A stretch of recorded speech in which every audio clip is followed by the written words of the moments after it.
Hi, friends. I'm so excited to welcome Magaly Chocano on this podcast today. She is a fellow EO woman, and as some of you may know, only 3% of women-owned businesses ever hit 7 figures in revenue.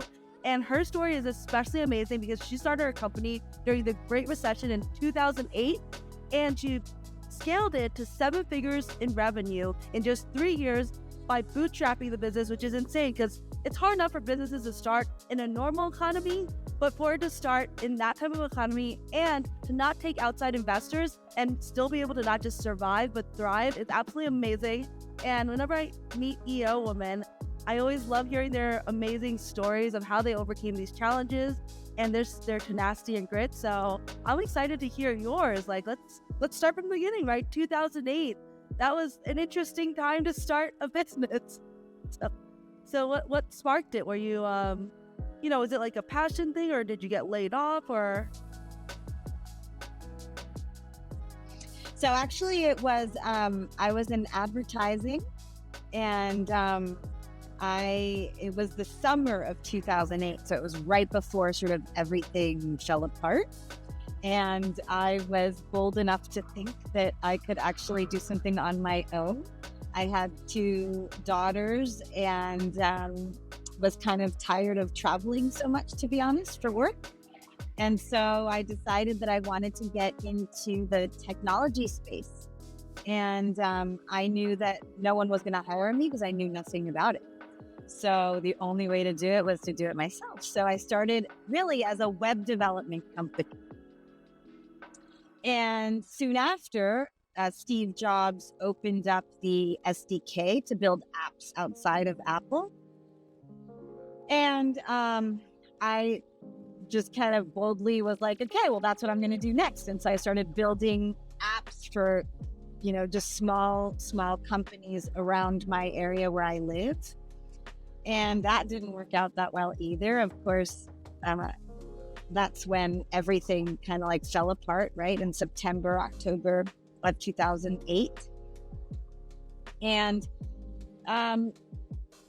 from there, I just had sort of one chance, right? And I had this idea basically to build your own app from a platform. And so I built the first online platform to build your own iPhone application. And everybody was like, what are you talking about? That's totally insane, right? And I was like, no, you're going to see. And so it's exactly what it was. Yeah. And so we built it. And by we, I mean like me and a part-time college student from the university next door. And my creative director, who's still with me, who she like designed the UI UX, right? And we launched it. And I had basically received a check from, I don't know if you guys remember, but like in 2008, you still got like checks from Chase that really were a credit card. And I was like, okay, like I've got $10,000 because we were totally in debt, like didn't have a dime, right? I mean, everything was in shambles. My husband had lost his job. Like I had 2 little girls, like it was bad. And so we had this $10,000 check, and I was like, I can either go to a lawyer or I can go to a PR firm. And so I Googled 10 top tech agencies, PR agencies in the United States, and they were all on the West Coast. And so I wrote to 2 of them. And the subject line literally was, I think I have the next big thing. And so I wrote them, and one of them answered back.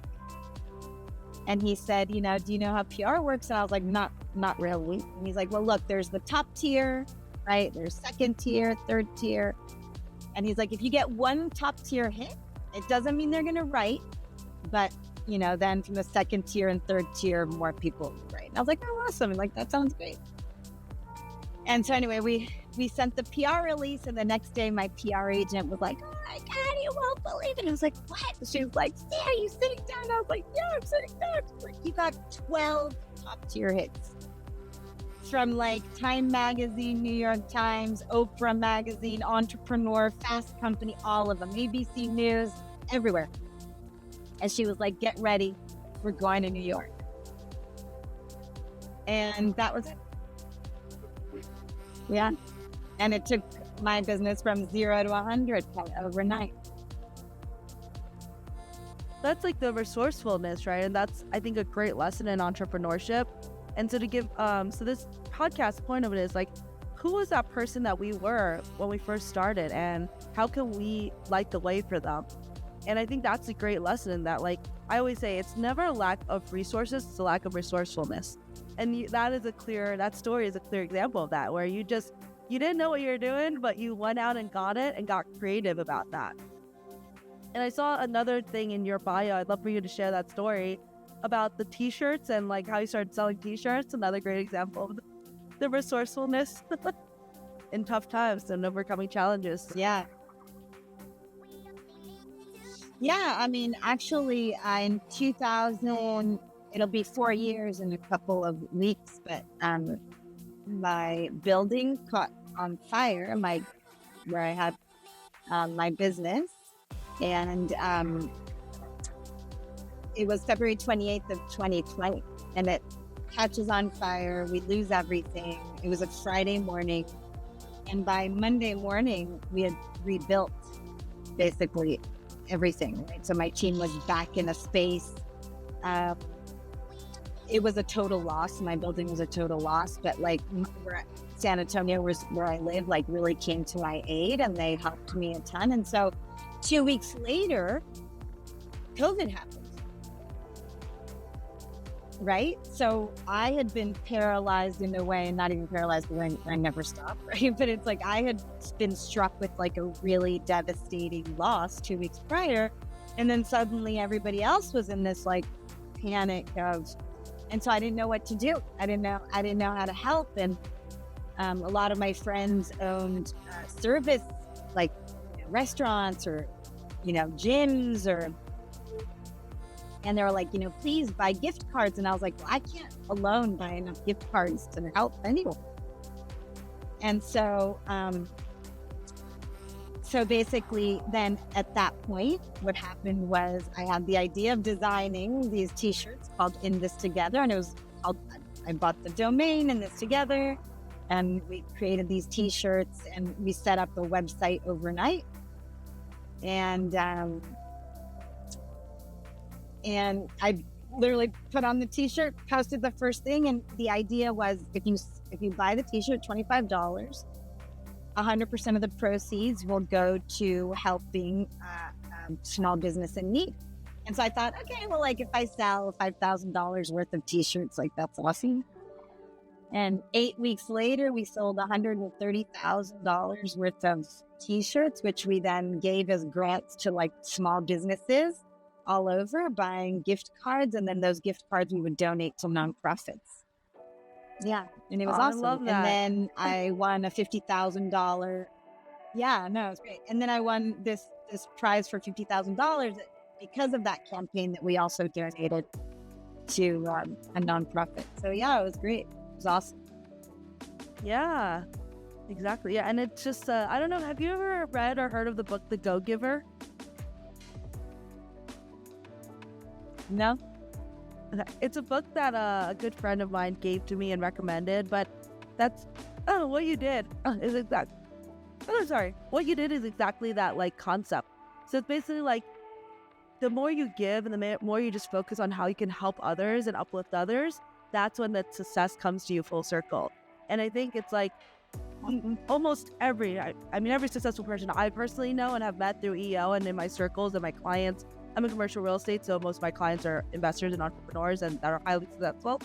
I realized that they all embody this concept of like paying it forward, of like giving without expectation and just giving because of love and kindness. And that's it. And that is how you become successful. And I think that's such an important lesson because a lot of entrepreneurs early on, myself included, I'll be the first to admit that, are very like just selfish and money driven and all about me, and personal achievement and goals.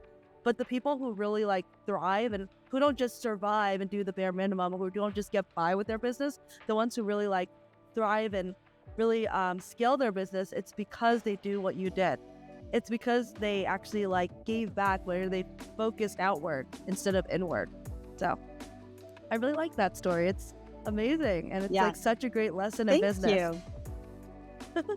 And you said you have a few other businesses now too, right? So you have your main business, which is this app development platform similar to Squarespace. Oh, what's the name of it? That one? Do you want to share that? Well, so that's what we started. So I started as a web development company. Then we did that app platform. But then 5 years later, we shut that down because so many things, kind of like came in its place. But we're a web development agency, digital marketing agency all around. So we do web development, web applications, mobile applications, and then social media marketing, content creation. That's what we do. Oh, that's awesome. Okay. So now I want to hear that story about how or why you shut that down. Because you said that was a business that you hit 7 figures in 3 years because of the PR hit. Well, it was really interesting because what that became was our marketing without knowing. I mean, I thought that was going to be the business, right? But then Apple started really becoming complicated in what they were allowing, what they weren't allowing. But what people started seeing and really coming towards us, like, for example, Al Jazeera and Qatar called us and they were like, hey, if you can do this, we want you to build all of our children channel apps. So they had like Nickelodeon and Nick Jr. equivalents or whatever. Oh, wow. Or like we started building for a lot of other big agencies like so what really ended up happening was that this product ended up really growing our agency side. Because they were like, if you have the smarts for this, you can kind of do anything that we want to do. So we became more of a service, completely a service agency. And then that product kind of died out, and also died out because I got such giants competing. And at that point, then remember in 2009, when I started, Android wasn't even alive. So then we had to add Android, then we had to which was great. Then you could build for Apple and Android apps. And then what happened was then responsive design came along. And then, so many factors. It was really interesting. But what really sort of helped me scale was the service agency side of my business. So which is really what we are currently today. That's awesome. I love that story. It's like the resilience and pivoting, because another important lesson in entrepreneurship where people think like what you go into is what you have to stick with, but most of us have had so many reiterations or reinventions of ourselves or our business along that journey, right? And sometimes I always say like the best lessons come after the breakdown, and you need to go through that breakdown to get the breakthrough. And that is what happened with you. Like, the first company 100%. had to go through a breakdown, and then you had this breakthrough with your second company essentially, but it was like a pivot and a reinvention essentially. And that's great, because that's so important. And I tell a lot of newer entrepreneurs, I just mentor like friends I meet in the community for fun, to be honest. Like I do like my own little mini EOA, if you're familiar with that. And it's interesting because I meet a lot of women who are brand new in entrepreneurship, and they think like, oh my God, this business has to work. I was like, I failed at 2 businesses before I had my 7th business. And like, that's one of the first things I opened. I was like, I failed. One of them did multiple 6 figures and never profited. It was always just like floating by, like barely like floating by. So I love that you share that, because I think that failures are important. And the truth is that totally. And the truth is that even if you have a 7-figure business, and there's going to be great times and not so great times, right? I mean, it's like, that's the way. And for example, my last spin-off right now that we literally launched a week ago is this idea of, people's budgets are decreasing and decreasing and decreasing. And for 16 years, I've been saying no to all the small budgets.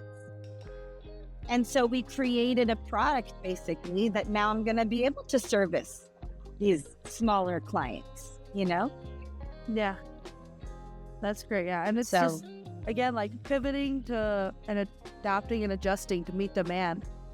Because sometimes it's like you might not want to do the smaller budgets, but you can help someone on your team who's like up and coming, who wants to build their portfolio, and they'll be happy to take on the smaller budgets or something.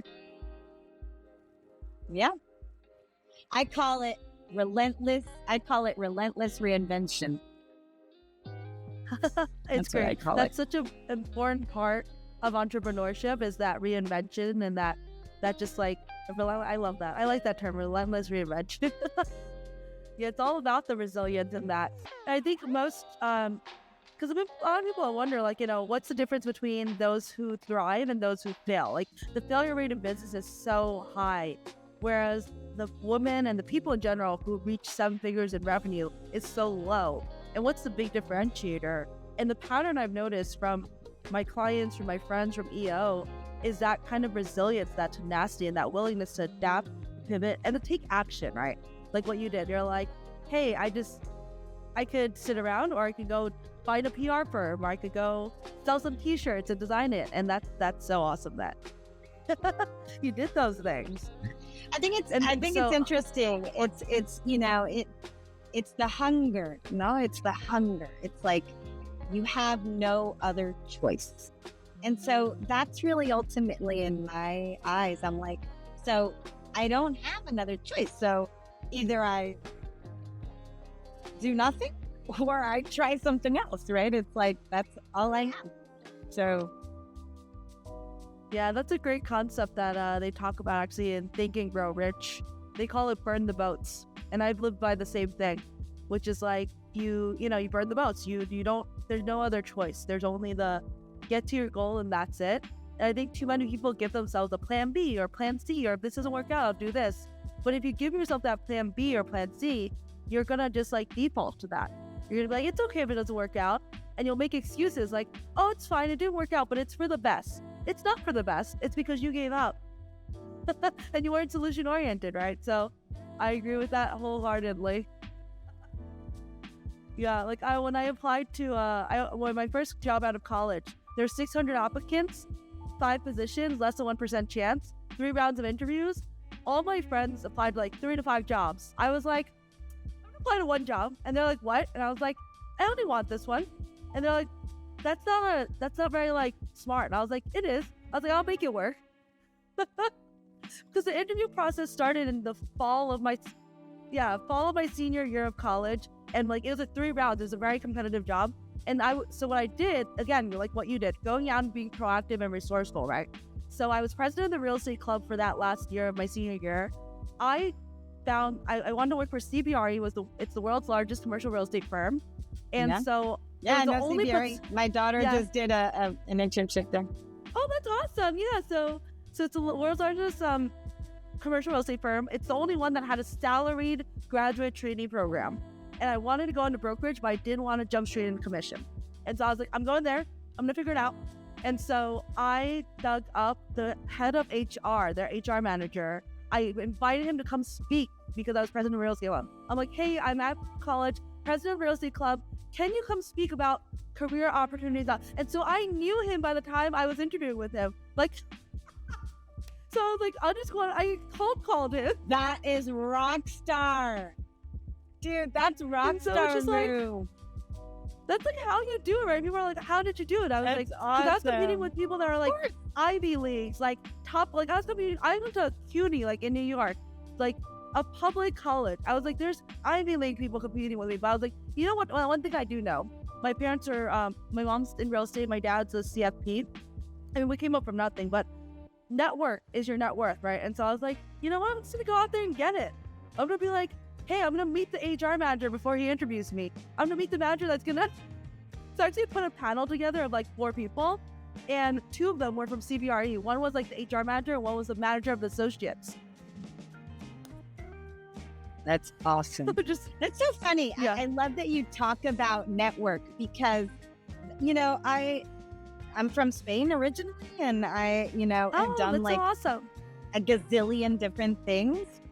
And so I moved to the United States when I was 22. And I moved here with like $250 in my pocket. Like, that was it. My parents had gone through a terrible divorce, and my dad had gone bankrupt. Like, it was insane. So he couldn't help me. Nobody could help me. So I got here, and I was a terrible student, had I was barely getting through college. Like, I was really social, but my social sort of, my social skill was just, that's where I really did well, and I would meet people all the time. And so I was actually in a band. I formed a band when I moved to the US. And so we sang, this was 1995, 96. So, it's like literally there was nothing online, and we would record. The first thing we did was record a cassette. And we would go and we would just meet people. Yeah. And we would just meet people and sing, and that's how we made our money. And ultimately that's actually, we toured in Europe and, sold 20,000. We did 4 albums and sold 20,000 albums over the time. But it's one by one. That was a lot for us. And that's how I started meeting people. And I was like, this is so important. And all kinds of people. So it was the president of the oil company, in Texas would be inviting me to their home to sing, for example. And then years later, I'd be like, hey, do you remember? And he's like, oh my God, of course. And that's how I started really sort of connecting. And that's one of my biggest passions, is connecting with people and connecting others with others. Oh, it's my favorite thing to do. I'm the same way, actually. I love that because I'm a big Tony Robbins fan. I don't know if you're familiar with him, but I've been to all of his things. Yeah. So Date with Destiny helped me define my life mission, and it's to be a connector, to enjoy abundance and growth, and to light the way for others. And that's how this whole podcast came about. Basically, so I was like, exactly. I love that. Yeah, what's yours? Do you have do you still remember yours from Date with Destiny? I really don't, actually, because I did all of Tony Robbins. I'm obsessive compulsive, right? So it's when I discovered him, which was in 2014, I did everything in 1 year. So I did business mastery, I did 2 UPWs, and then I did Date with Destiny all in 1 year. So I don't really remember what it was. Now I'm a huge Joe Dispenza fan. I love Joe Dispenza. Yeah. So I went deep down that rabbit hole last year. So now I'm obsessed with him. Okay, I love that. Yeah. I'm still in it. I'm 5 retreats in.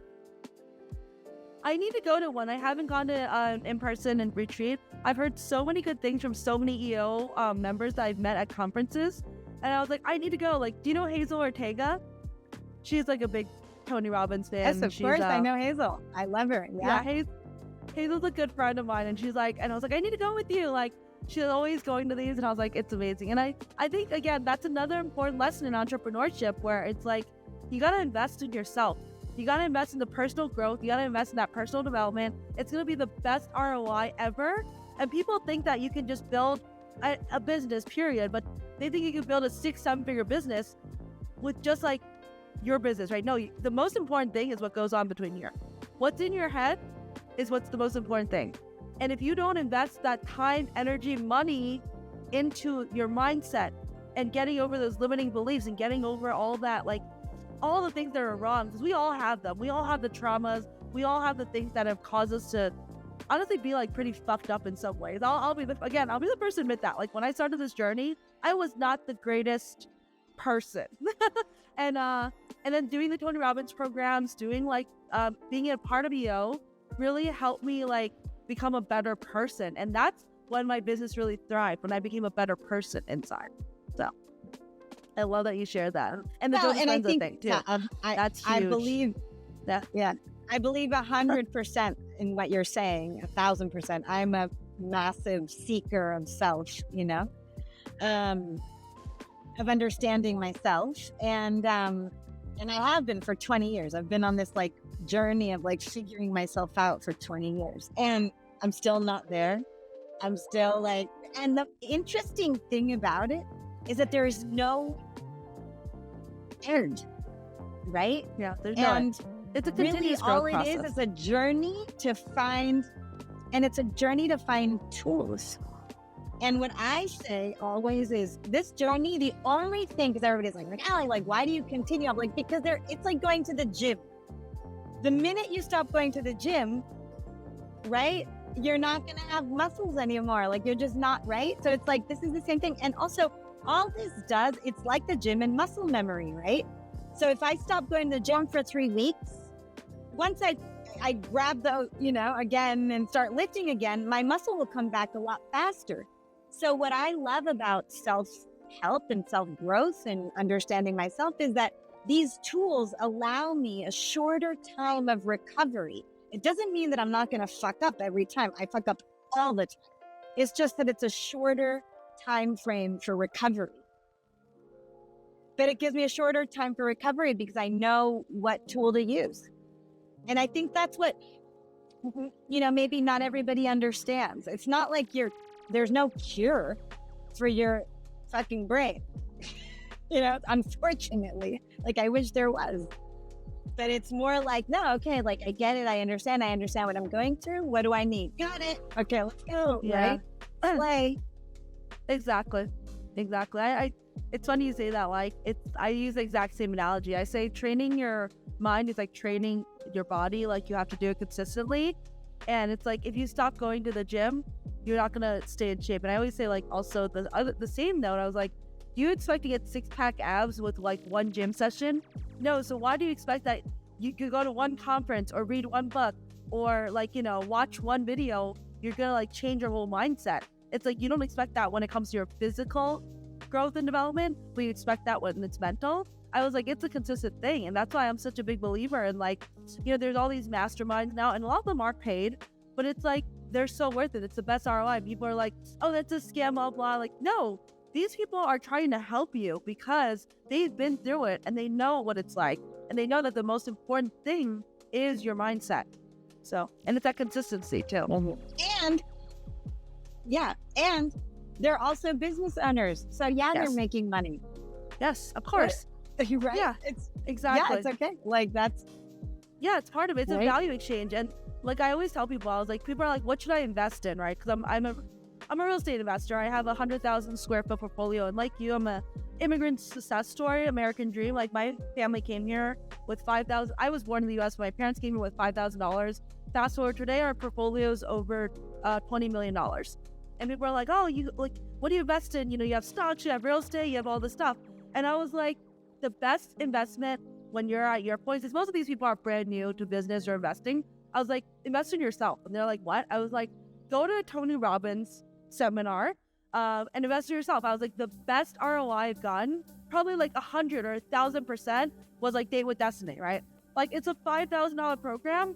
I probably got 100x or more than that, right? Just from the breakthroughs I got mentally. And people don't realize that. They're like, oh, it seems like such a waste of money. I was like, and that is the mindset of why you're going to be where you are. If you want to continue struggling or continue like failing, honestly, then you continue that. But if you want to actually grow, pay for the mindset training, pay for the masterminds. Like my business partner, her mentor is Ken McElroy, and he's Robert Kiyosaki's right-hand man. Rich Dad, Poor Dad, Robert Kiyosaki. So she has dinner with Robert Kiyosaki. And so his mastermind, Ken's, is $50,000 a year. But the people who are in that, they get their ROI. That's why they stay in it. It's a consistent, people pay $50,000 a year consistently over time. And people are like, why would you pay that? Because if you make $500,000 because of the $50,000 a year you make, is that worth it? That's a 10x ROI. Is that worth it? That's yes. ROI. Yeah. It is. Yeah. It is. So where do you live? Kathy, where do you live? Las Vegas. I'm in Las Vegas, so. Yeah. I'm actually going on Friday. Oh, really? Oh my God. Let me know when you're here then. Yeah. And I want to. I'm running the half marathon. Oh my God, that's so cool. Yeah, let me know when you're in town. If you have time, we could grab dinner or something after. Yeah. I was asking because, do you know Lewis Howes? Yes, I follow his stuff. Yeah, I love his Have stuff. you heard too. of Lewis Howes? Yeah.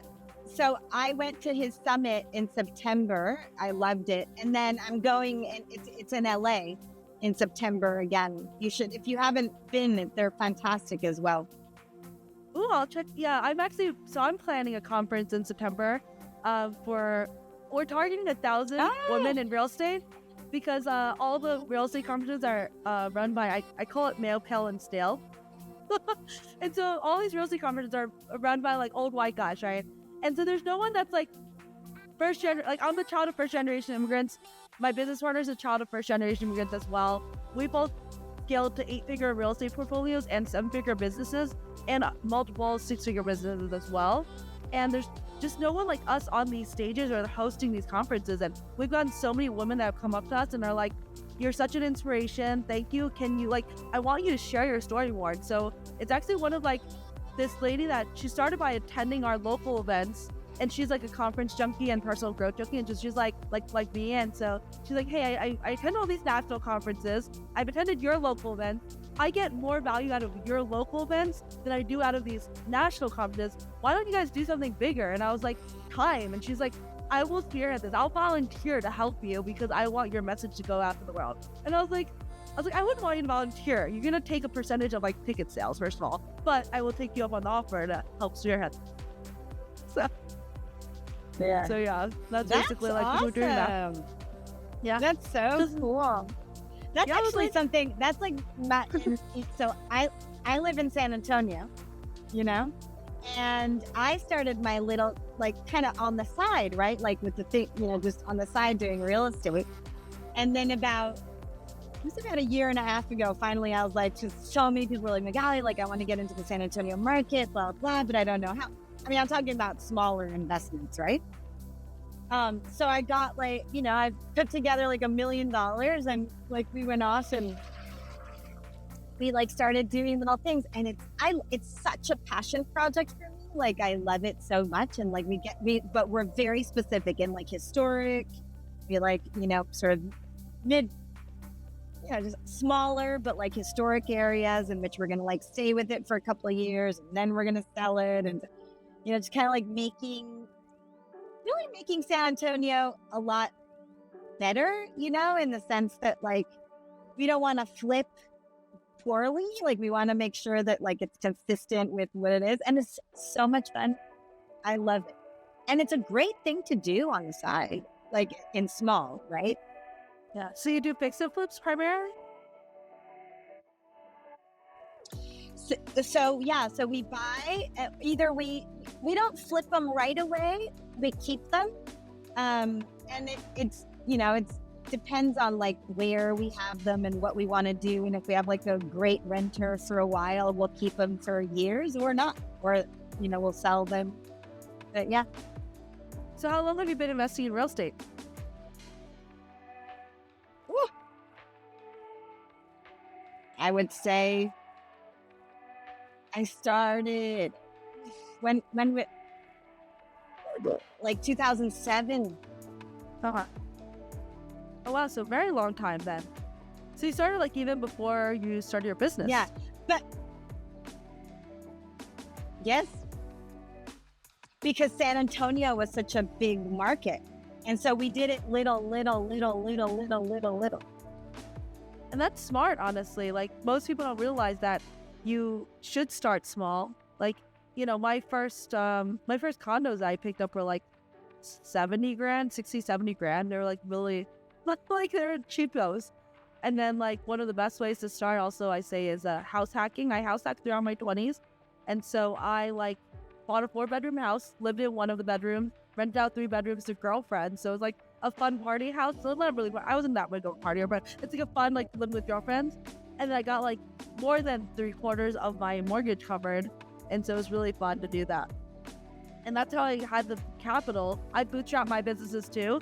I bootstrapped my business and I was able to invest with the money that I saved on instead of paying rent.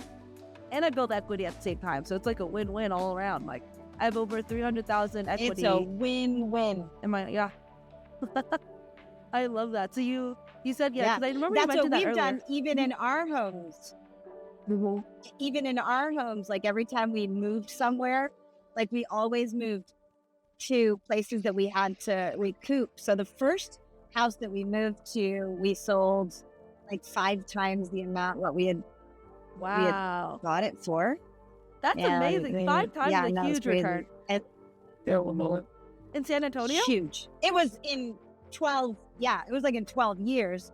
But now the house that I'm in now, we bought in 2018, I think, or 18. And it's 3 times the amount that we bought it for. Wow. That's amazing. I always say real estate's the best way to build wealth. It's the market. Yeah. But in general, I think real estate's the best way to build wealth. Like it's entrepreneurships, building and scaling your own business, and real estate. Those are the 2 buckets. Like if you really want to achieve American dream and financial freedom, those are the 2 buckets that you have to focus on. Growing and scaling your own business and real estate. Like everything else, like people overcomplicate it. There's all this crypto BS. There's all this like shiny object syndrome. And I'm like, no, it's about long term. Like everyone who's done it, they know it's like the long game, and they know that they have to grind through some of the BS to get there. And I think too many entrepreneurs, it's like the new ones. Yeah. Sorry. But what's interesting is that you're right, 100%. It's like my business allowed for us to make these small investments over time, right? And then keep them and so on. But really, the accumulated wealth has been to real estate. Yeah, same with me.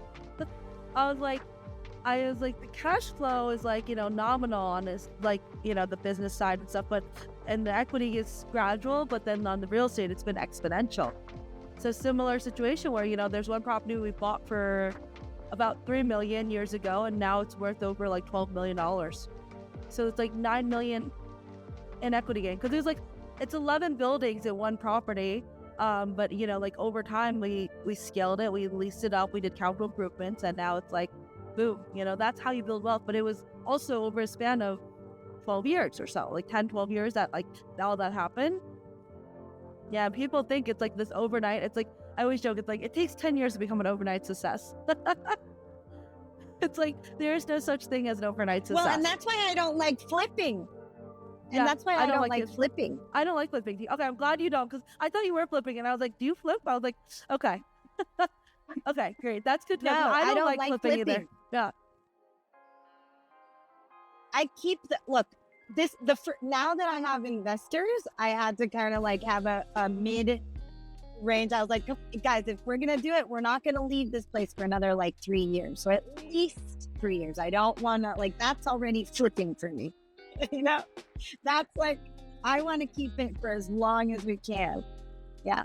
So well, that's a smart way to do it, because I feel like it's like that shiny object syndrome when you flip, right? But really the best way to do that is whatever they call it, the BRRR method, right? It's like when you buy, you renovate, you rehab, you refinance, and then you pull the equity out. Because when you pull the equity out as a refi, a loan is not taxable income.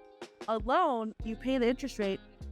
Even in a worst case scenario, like right now, right? Like it's going to be high single digits. Very rarely does a conventional mortgage loan, like get past 10% interest. Where your tax rate, if you're a high income earner, is typically going to be like 30% or something like that. And so if you think about it that way, would you rather pay income tax at 20 to 30%, or would you rather pay interest rate at single digits, like 7, 8, 9%, 6%, whatever it is, right? Depending on the market. And that's how people build wealth. That's the concept that Robert Kiyosaki talks about. It's tax-free wealth. It's a concept that I've lived. We've done it before, where we buy a property, we focus on the equity gain and the appreciation, we cash out, refi that, we take that money, and it's not taxable income. We reinvest into another property, and then you just go from there. So exactly what you're saying. I need to talk to you, Kathy. Yeah. I love that. I always like to tell EOers especially I that. need to 'cause get a lot some of them are advice like, from you. yeah, well, because a lot of people talk about like, they're like, oh, like what cash flows right now? And I was like, how much? I was like, I know you have a 7-figure business. You're an EO. And they're like, yeah. And I was like, well, you're probably netting like at least high 6 figures, if not 7 figures, right? Depending on your business and the profit margin. I was like, what's your tax bracket? They're like, awful. And I was like, okay, well, if you get a cash flowing real estate property, guess what? You're going to increase your taxable income. But let me tell you an alternative. Get one that it's not negative, but maybe it's a little bit barely break even, a little bit of cash flow, just so you can cover expenses, but it's in a place with a high appreciation potential. So for instance, Las Vegas has certain pockets because we're a growing city. And so I'm like, there's places where you can expect what the kind of appreciation gain that I've experienced, where it's like, it might increase $20, $30, $50 a square foot. And if you're talking about a 3,000 square foot property, like just do the simple math there, right? And if that's going to go up, but then like in a few years, instead of being like, oh, all these years I had cash flow and then like I've been paying all this taxes on it, when it appreciates in value, then you can do a cash out refi. If it's one property, you can do a portfolio loan. If it's multiple, you take all that and then you just buy another property and you get the depreciation on top of it, because when you own property, you can take the depreciation against your active income. And there's a lot of plays with it. Like I've legally gotten my federal down to 0 some years just by the amount of real estate I invest in. So yeah. And people are like, how'd you do that? I was like, by investing in real estate. But also I'm fortunate that I have what's called REP status, REPS, which is if you're a full-time real estate professional, you can use the depreciation to offset your active income if you have active participation in it. And so, but with EOers, what I say is, I was like, is your spouse working, or are they like stay-at-home husband or wife? If they're stay-at-home, if your portfolio is great enough and like there's a certain number of hours, you can put the spouse as a reps, like a full-time real estate investor. And then you could take that rep status potentially. You have to talk to your CPA. I'm not a CPA, but that's just like kind of high level pro tips. Yeah. Yeah. Wow. There's awesome. a great book. It's called Tax Free Wealth. It's by Tom Wheelwright, and he is Robert Kiyosaki's like tax advisor. Yeah. I geek out to this stuff. I'm gonna buy that. Clearly. Yeah, Tax Free Wealth. It's great. So it's so funny because like half of it just like handle that. That's good, because I'm like, for me, I'm just like, it goes. I just love the art of it, you know, like the find, the deal, the whatever. And then when it comes to like the numbers, I'm like, oh, I don't have to. I don't want to. I don't understand half of what you're saying. Like, no. Yeah. But that's terrible. Well, so I think most entrepreneurs are like that. You know? No, it's fine. It's fine, because most entrepreneurs are like that. So most entrepreneurs are visionaries. You and I are visionaries. I'm a visionary. I can do it. I don't like it. I just learned to hire people on my team that are amazing analysts and they're amazing at the finances. And then so now when I find the deal and I think it's great, I'm like, hey, here's a deal I like. Can you run all the comps and all the numbers and all the financial analysis? And they just do it for me. So it's amazing. And so it's just finding those people on your team, right? Delegate and elevate. It's a theme in EO, delegate and elevate, and just focus on your zone of genius. And that's one of the most important lessons I think I learned through EO, is like from my mentor. I don't know if you know Dr. K, Dr. Kristen Kale. She's president of Westbridge.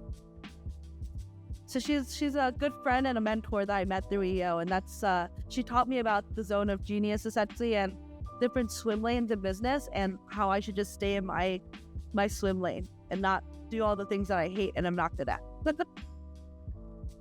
And so that's great. Yeah. I was like, it's also and that's like what I say, number with one strengths finders, right? Yeah. Yeah, it's exactly the Gallup one. The strength. Yeah. I love it.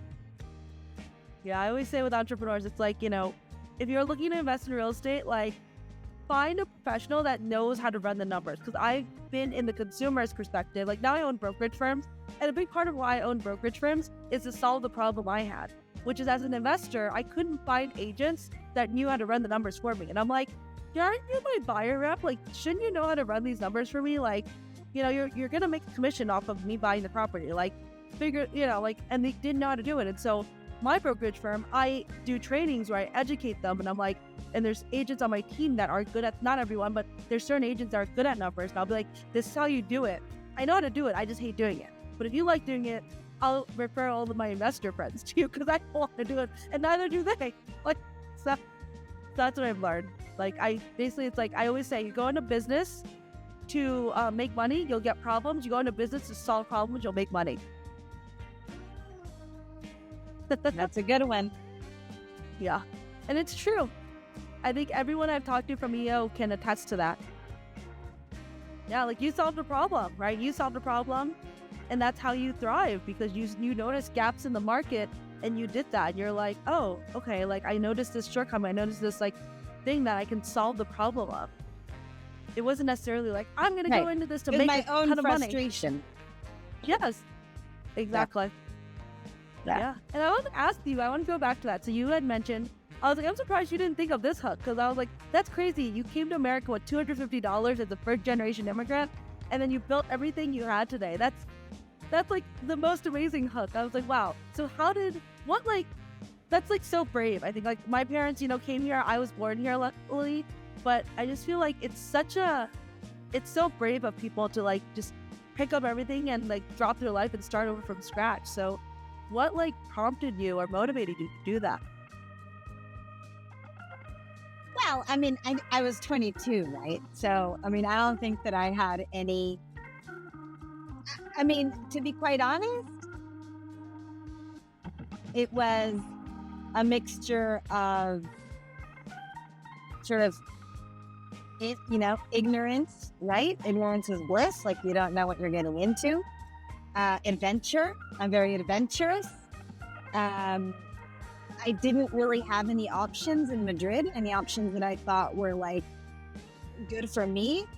And I thought, yeah, why not? Right. And I came to the US to finish college, really. Ultimately, that's what I wanted to do.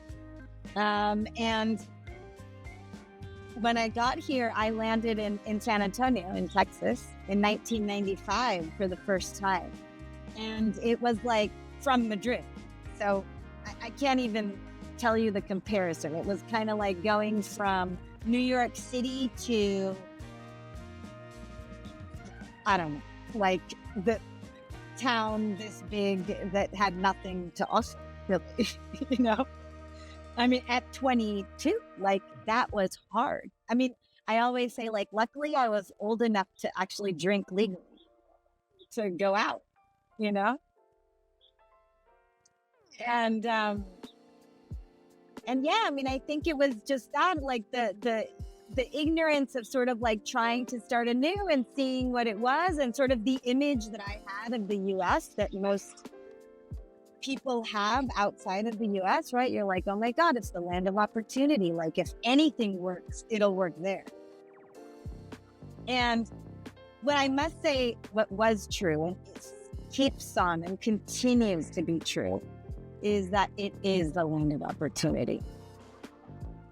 And if you're hungry enough, there's always something we can do. And that's what always, like, I'm so sad to see, the complaining in general. And I'm not even getting political, but like on sort of all ends, I'm like, guys, this is the political. most... I'm very political. I was like, you won't offend me. Well, yeah, well, whatever. It's that this is the most incredible country to build anything, because it doesn't matter. Like, I was a woman, Latina, that barely had a degree. Like, barely. And here I am. And it was really how hungry I was and how confident I was that whatever it took, and if there was anywhere else in the world that I could do it, it was going to be here. And that's the truth. And it doesn't matter what political climate, who's president, who's not president, who will be, who won't be.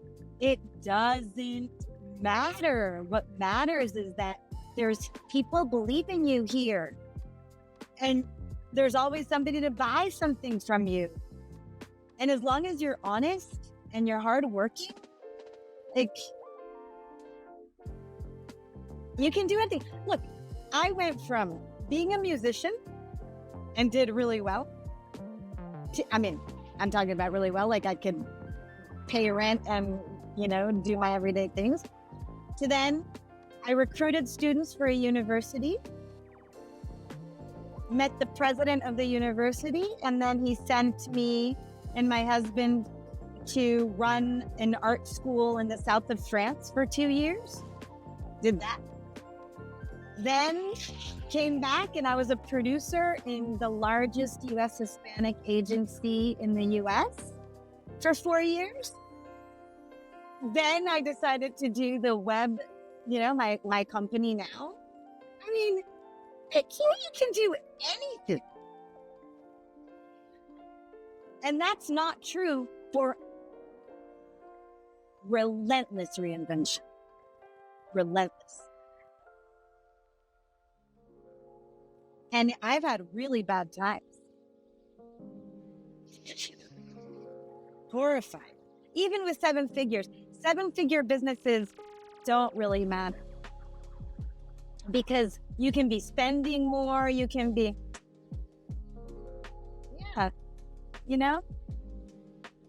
And right now I'm in a process of relentless reinvention because since my building burned down in COVID, my business really went, and then I had a lot of personal loss. And so I've been in my own self and really went within and had to put my business on the side for a minute to breathe. And I picked it back up, a year ago, but it takes time. And so now I'm in this moment of okay, we're back on the saddle, but it's hard to remount, and I don't know, but if any place it can be done, it can be done here. Yeah. There's so many things there that I feel like I want to wrap up, but I feel like I want to unpack some of it. But I totally agree with you wholeheartedly. I always say my YouTube description literally says I'm a living example of the American dream. And, that's my hope to help others achieve the same, because the American dream is alive and well. And exactly, there's no victim mentality, no blaming. I'm a woman, I'm a minority, I'm the child of immigrants, and yet we built everything from nothing. And it's just because I worked hard, I never gave up, I didn't make excuses, and I just did what I had to do. And most people they don't want to put in the work. Like you said, they don't want to put in the work, and they want to play victim, and they won't take accountability and responsibility for their mistakes or for not being where they want. Instead, they'd rather blame everything and everyone, and that's why they're not where they want to be. And that's just, unfortunately, the truth of it, that there's people out there like that. So if you want to be successful, you just have to take accountability for your own success. My business partner, her mother is I also this old believe Korean lady. No, but I also want to say that with that, I also believe that what's also alive and well is, some people are born into better situations than others, right? And for some, it's harder to achieve what you want to achieve. That's also true, right? If I was a white male, trust me, having moved here with $250, I would be in a completely different situation, than I am now. Right? So, I think that there's definitely also things that you need to, that I'm clear that there's, that people get helped with just by who they are, what they look like, or, what they've been born into. But even then, I don't think that everybody can get to where they need to be. Yeah, no, I agree. I know I definitely, in my industry, it's commercial real estate. I've definitely faced my fair share of sexist, racist people because of the way I look and who I am. But this is why I'm doing what I'm doing also. I think it's you can either, play victim and say woe is me and all that, or you can do something about it. I chose to do something about it. I'm you know what? My actions are going to speak louder than my words. I'm one of the top agents, and it's in an industry with very low survival rate. I became one of the top agents. Now I own my own firm, and I'm also my net worth is far exceeds any of these men that started with me because I'm actually an investor. and most of them are just brokers or agents still. And then now I'm gonna create this conference, same kind of reason, where I'm like, I see all these people on the stages and hosting these conferences. There's a Grant Cardone, there's there's like the Brad Leia, there's like all these guys. They're all male, pale, and stale, which like, and I love Tony Robbins, I love Joe Dispenza, but there really needs to be more people that look like you and I on these stages and leading people and inspiring people and lighting the way for people. And that's just what it is. Like, that's what I'm doing. I'm like, look, instead of complaining about why there's not people like us, I need to just do the thing and become that person. And so that's why Hazel and I are on the same trajectory, actually. Yeah, exactly. And so that's, and I really liked what you shared about the challenges of business too, because I always, like, the lesson I learned, so last year was my step back year, what you're saying, like, I took what I called a spiritual sabbatical now in hindsight, but in actuality, like, that's a PC way of saying it. Like, I was severely depressed for most of last year. And it was like my spiritual sabbatical, existential crisis, whatever you want to call it, spiritual awakening year. And that's when I got into Joe Dispenza. And I always say now the breakthrough comes after the breakdown. And my breakdown was as a child of first generation immigrants. I came here, I was born here. My parents came here nothing. We were very poor growing up. Like, we always had a roof over our head and food to eat, luckily. But it was like ramen noodles, $1 frozen pizza, like canned food kind of diet, right? Because we couldn't afford more than that. And then fast forward, like my dream was always to make sure that my mom, because my dad cheated on my mom. That's a whole other story. My dad cheated on my mom, and I found out when I was 15. And I was like, I never want to be in a position where I have to stay with a man for money, and I don't want my mom to be here because she wants to stay here for us. And so I just was a hustler since I was 15, and by the time I was 33, which was in 2022, I achieved financial freedom for myself and for my mom. So I was like, she could retire, I could, if I wanted to retire to Bali, I could do it, but I like to live a bougie life, and so probably not. But like, I achieved my financial freedom and financial security goal. And then in 23, I hit this depression because I was like, well, now what's my purpose in life? I've achieved what I thought was my life purpose at 33 years old, 34 years old. And then that's when Tony Robbins changed my life, where it was like the purpose of my life and the reason I've achieved the success I have at the age I have is because I'm meant to light the way for others, is because I'm meant to inspire and uplift and empower and educate others and do what Tony Robbins does for women and minorities, for the child of immigrants, for the first generation immigrants. So that's my new mission in life, which is why I'm doing this whole podcast. I love that. That's so inspiring, Kathy. I mean, it's amazing. And it's interesting how many similarities we have in our story.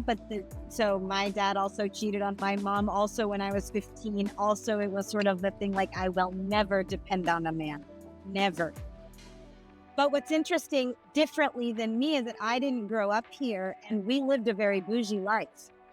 And so then my father went bankrupt, and it was figuring out how to live with nothing. So I went from having everything to having nothing. And so then it was like this massive hunger of like, this will never happen to me. I will never depend on a man, and I will never be with nothing. And so it's still a very, interesting journey. I just turned 50 like a month ago. And part of that was, this idea of like, I started really late. So when you were already financially free, at 34 is when I started my business. Because it's when I felt worthy enough to, believe the story that I could. Yeah. And that's the biggest thing of like a lot of us don't feel... Congratulations, Kathy, because your story's amazing. Thank you. Thank you so much.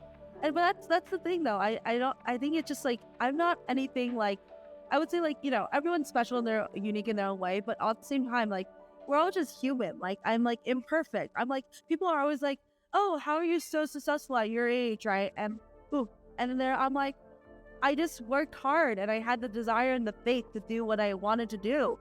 It's really that simple. Like, you don't need to overcomplicate things, but you do need to take action. And most people don't take action, or they're stuck in their limiting beliefs, which just goes back to the mindset that we talked about. Like, I've experienced imposter syndrome. I've experienced fear. I've experienced all of that stuff. But what helped me power through, what I realized, is a Tony Robbins concept. But when you focus on self, you suffer from self.